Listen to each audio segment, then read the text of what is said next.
So yesterday I tried a controller for Monsters and Worlds just to see how it works, and yesterday it works fantastically. Now I went on to Twitter and asked Wins if there is a controller sensitivity option, and he said yes at the bottom of the input in the settings. I was like, yeah sure, let's do it. So I went down there and I changed the sensitivity settings. The results were hilarious. What is up, SmackNPie here, welcome back to another DD related video. Now today, as promised y'all yesterday, that I am going to do the controller video for Monsters and Worlds. As you know, that this game now fully functionally supports controller, which means you can play on any gamepad, doesn't matter if it's Xbox or PlayStation. But for this video, just for example, I will use PlayStation 3 controller just to make sure that y'all can go even as back as PlayStation 3. All I did was use the single cable. Now, even though most of you guys know, for Xbox, you just plug in the controller, it's a plug and play. For PlayStation, it is plug and play, but you do need a little bit of drivers and whatnot. I'm pretty sure most of you already know how to use a controller or PlayStation controller on PC, but regardless. So what you do basically, you do nothing. You plug and play once the controller starts as any game. You open the game, Monsters and Worlds, and boom, bam, it works. What I did is that I set up a camera for me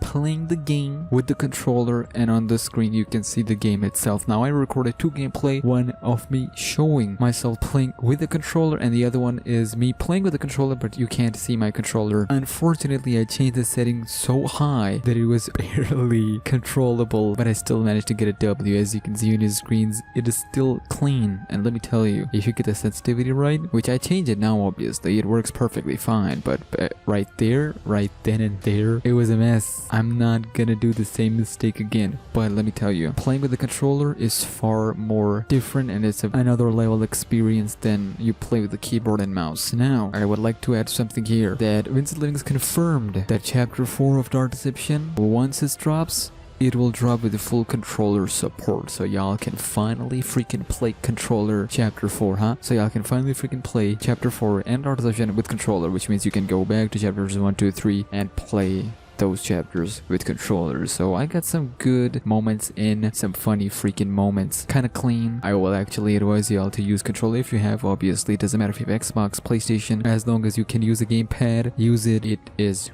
worth it. And definitely, you know, you could sit back, relax on your chair and just use the controller as you move forward. So just enjoy the gameplay. If you're getting any errors or issues, just do let me know and I will try my best to help you. It is literally plug and play. The settings and programming as everything has been added in there. You don't need to do anything. And for some reason, I joined the game and there was no monster in it. You'll see what happens. I have no way to explain this, but there's new updates for Monsters and Mortals, so that kind of fixes a lot of stuff. It still requires some more additional polishing, but I'd say give it a week or two, maybe even 3, and this game will be so much better to play, with Monstrum DLC coming soon, with more monsters, Elementary Evil map, more mortals coming soon. This game is gonna be clean. When we enter 2021, this game is gonna have so much content you won't even able to catch up with it. Enjoy the gameplay. Do let me know if it works for you. Which controller do you have and did it work for you? Make sure you change the setting sensitivity not too high like I did, well, unless you play it that way, but do let me know how it works.